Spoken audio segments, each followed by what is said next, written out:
gente vir para a presença do Senhor, vir para a igreja, ouvir a palavra com frequência e continuar da mesma maneira. Mas eu costumo dizer assim que a palavra de Deus, ela exige de nós, né, uma mudança. Porque se a gente continuar do mesmo jeito, ela não está fazendo efeito, né? E eu sempre costumo dizer que eu trabalho numa comunidade terapêutica lá em Rio Claro também, para dependentes químicos, há 2 anos. Né? E lá eu falo para os meninos, a gente também tem os nossos cultos, que inclusive hoje, quarta-feira, está tendo culto lá nesse sábado momento, né?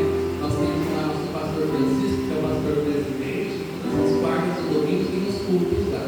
E eu falo para os meninos muitas vezes assim, que quando a gente está ouvindo a palavra de Deus e a gente começa a se sentir incomodado com coisas em nós, eu acho que isso é muito bom. Eu falo para eles, isso é bom, porque é o agir de Deus em nossas vidas, né? Que vem nos constrangendo, nos convencendo ao erro e ao engano. E é isso, o Espírito Santo tem esse poder de transformar os corações de pedra em coração de carne, um coração a qual o Senhor ele pode estar trabalhando, moldando. Para não ficar nas linhas palavras, eu gostaria de aproveitar e dividir alguns versículos com os irmãos. Não precisa abrir na Bíblia.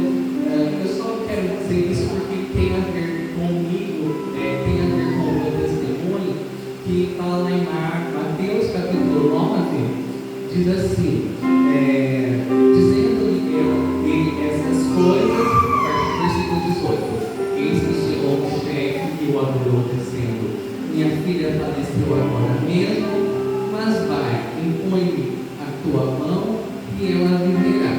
E Jesus, levantando-se, seguiu, e os seus discípulos também, e eis que uma mulher que havia já 12 anos padecido um fluxo de sangue, chegando por detrás dele, tocou a orla de sua veste, porque dizia consigo, se eu tão somente tocar em sua veste, ficarei sã.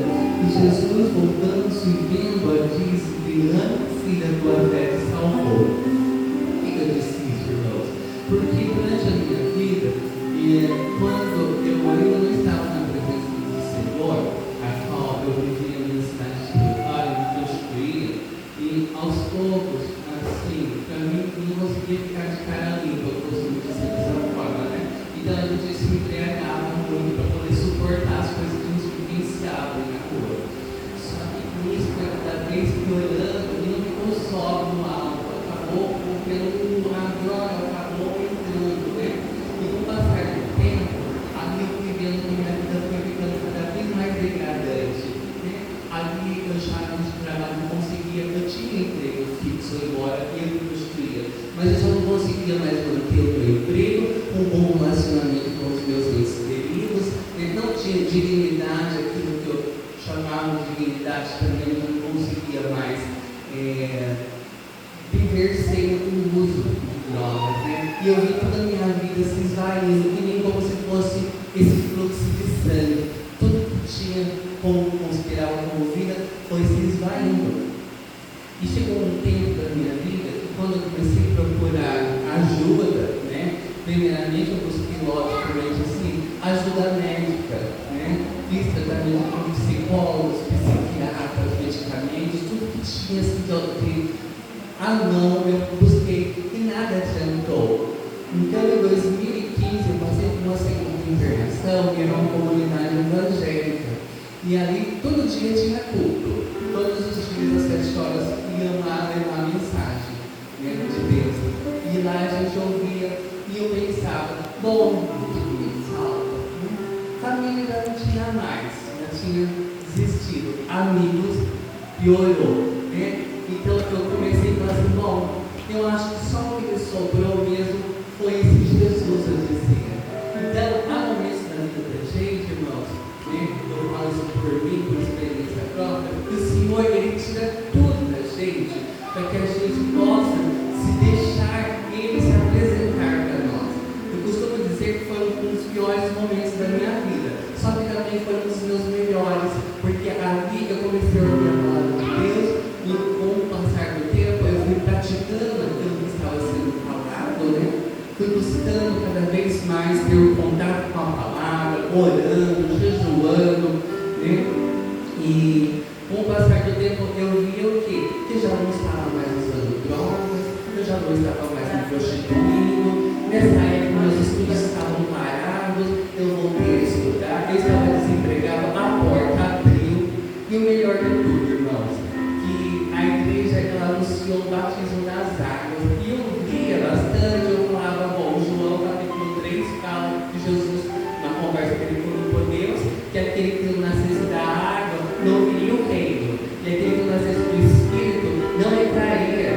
E eu pensava comigo, bom, eu quero entrar no reino, mas a questão é batizar nas águas, eu vou dar o nome do batismo, só que eu ainda continuava com um travestismo, embora eu não drogava mais, mas para mim estava tudo certo, porque eu entrei na igreja porque eu queria parar de usar drogas.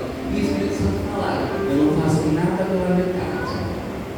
Então ali, aquilo ali, eu precisei tomar uma posição, né?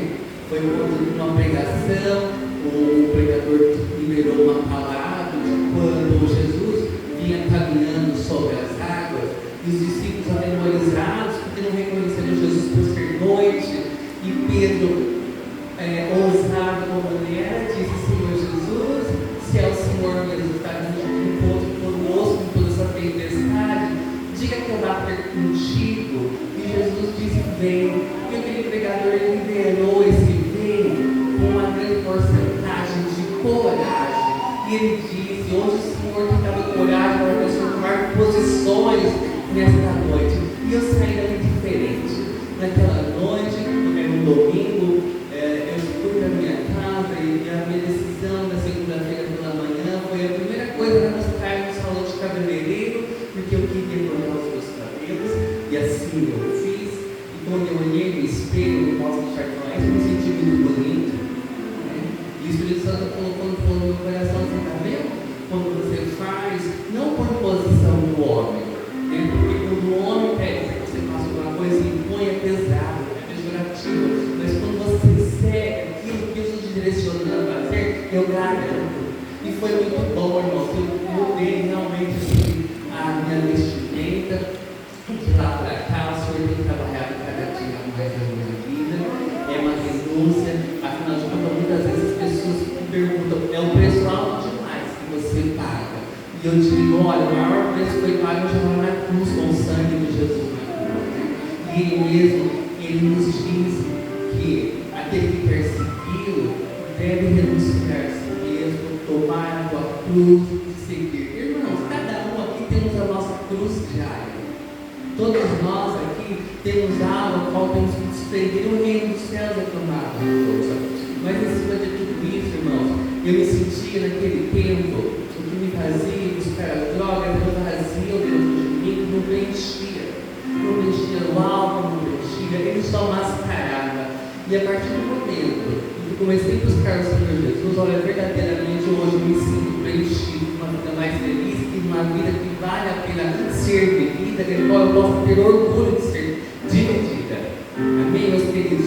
Então aqui eu vejo isso, que essa mulher, ela deu o primeiro passo.